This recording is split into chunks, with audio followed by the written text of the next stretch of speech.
Good morning. I am Samba Siva Rao from Government of Andhra Pradesh. On behalf of the organization which is conducting this seminar and Andhra Pradesh government, I welcome all of you to this conference.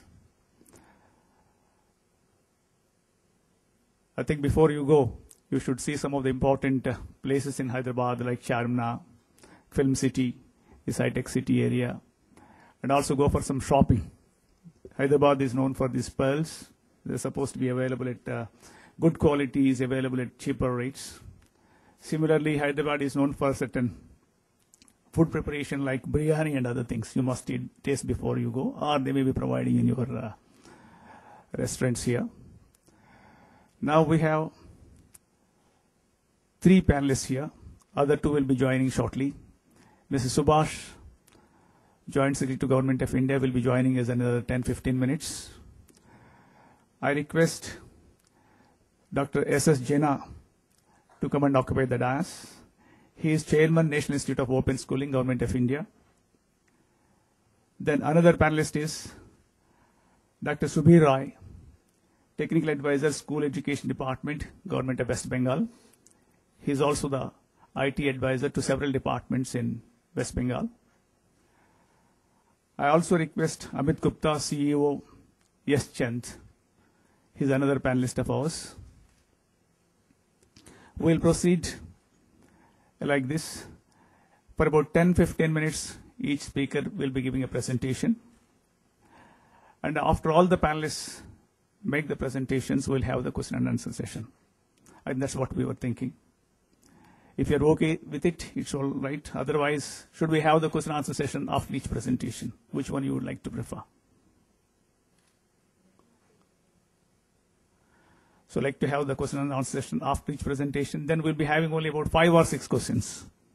To save the time, we'll have about 5-6 questions after each panelist makes a brief presentation.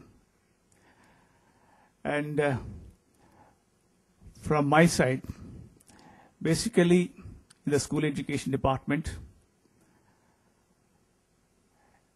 Andhra Pradesh is slightly different from the other states. We have primary schools, upper primary schools, high schools, and the intermediate. Basically, elementary education includes from 1 to 8. For that, we had an excellent program earlier, which is going on for the last 10 years. That is Sarva Shiksha Abhiyan. You must be knowing about it. In Andhra Pradesh, we call it as Rajiv Vidya Mission. Major components of that program were civil works, providing the infrastructure like rooms, toilets, drinking water facilities, providing teachers and teacher training programs.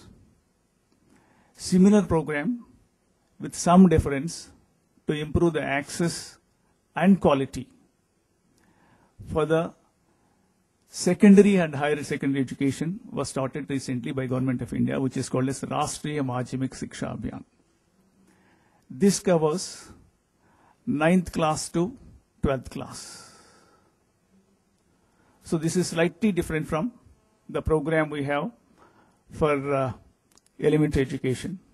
You all know that for elementary education we have it as a fundamental right now. In the Rashtriya Madhyamik Shiksha Abhiyan,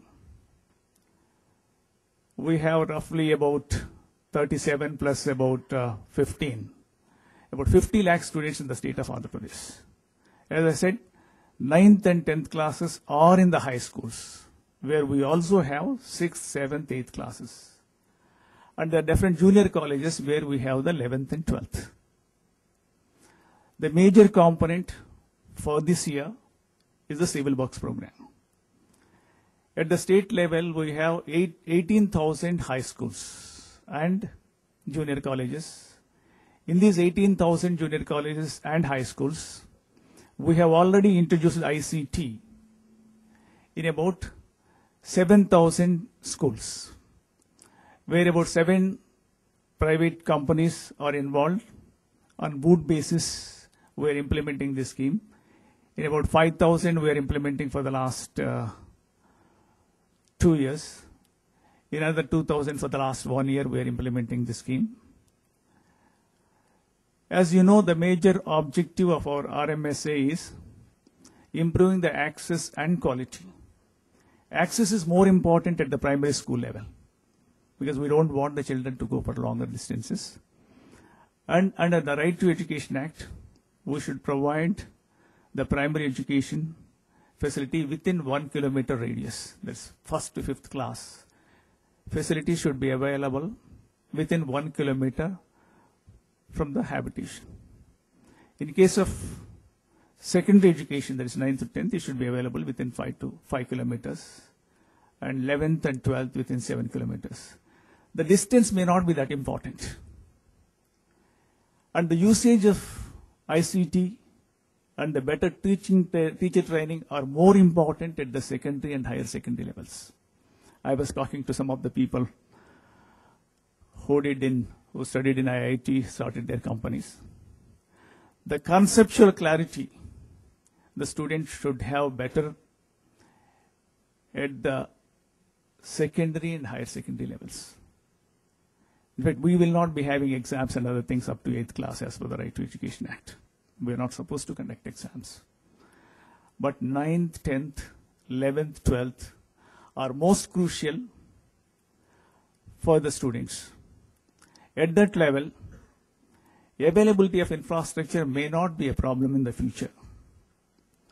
Even now, we have reasonably good infrastructure. In case of secondary schools, higher secondary will be improving it. And Government of India is going to give substantial amount of money under RMSA. 75% of the required funds will be given by Government of India, 25% by the state government. Same thing for the ICT also. So funds may not be a problem. Earlier, in fact, we were not having the power connection. We were not having the rooms. With those things, it was difficult. But in the last 2 years, with our experience in ICT, infrastructure was not a problem. Whatever computers, servers we have set up in the high schools, they were used reasonably well. But there are certain drawbacks also. Since it's not planned properly, because what we are teaching the children there is basically, once the computers were established, we are teaching them about the Microsoft, Windows, Word, maybe Access and other things. We have not gone into the content part. We have not trained our teachers very well. In fact, e-content development is most important at that stage. There is need for a central agency, or centralized agency. In the government, we don't have that. Maybe site is developing something, but not at such a great scale. It will be better if the NCERT or a state level agency or any private organization develops the e-content and makes it available at a substantially cheaper rate. In some cases, for small things, they were demanding as almost ₹1 lakh for each school. It costs us about 65 crores for 6,500. Or when we have about 18,000, including private, 12,000 government and aided, it will cost us about 120 crores, which is quite high. There is need for developing e-content for these schools at a substantially cheaper rates. The next thing is about teacher training. We do spend a lot of money for teacher training under these programs.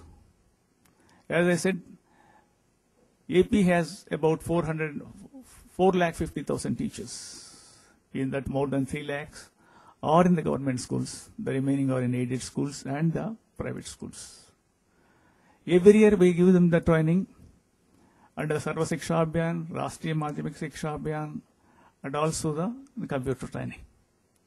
For each school, we spend about 20,000 under the latest plan for training the teachers in the ICT alone.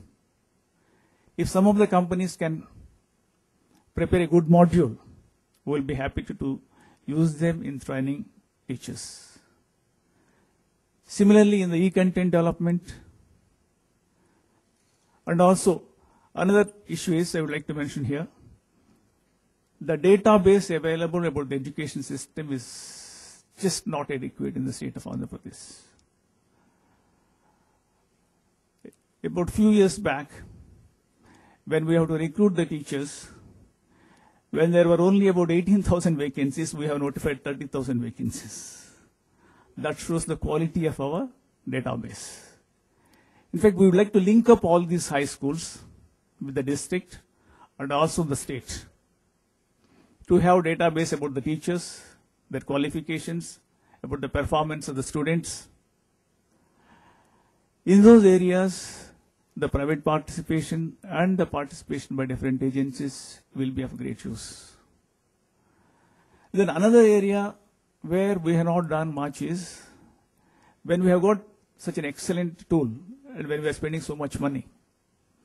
Last 2 years, these two plans for about this 7,000 schools, the expenditure from the state government and the government of India is around 700 crores on ICT alone.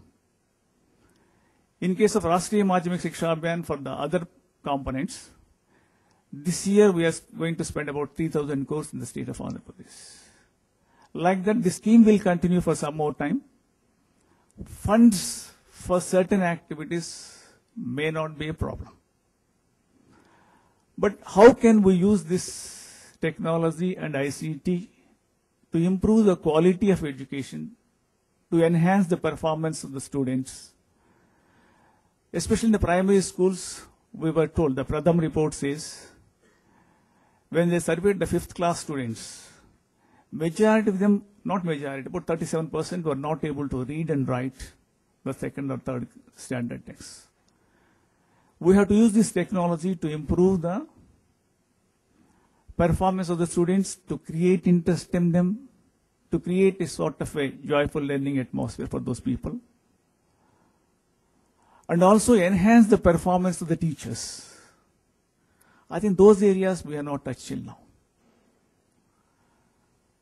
Maybe the government or private agencies, if we can use the technology to enhance the learning levels, to improve the quality, to enhance the teaching capabilities, maybe if they can use the better methods, definitely their teaching quality or their capacities or skills will go up. I request, most of you are from the private organizations and also some of them are from the government organizations. If you can work on those lines, definitely you can also be a part of the Rashtriya Madhyamik Shiksha Abhiyan, which will be going on for at least next 10 to 15 years. With these remarks, thanking the organizers for giving me this opportunity, I request Dr. S.S. Jaina, Chairman, National Institute of Open Schooling, Government of India. He was also involved in IGNOU and other areas. In fact, he's the right person to talk about this ICT in RMSA and the education system. Now I request him to make his presentation. Thank you.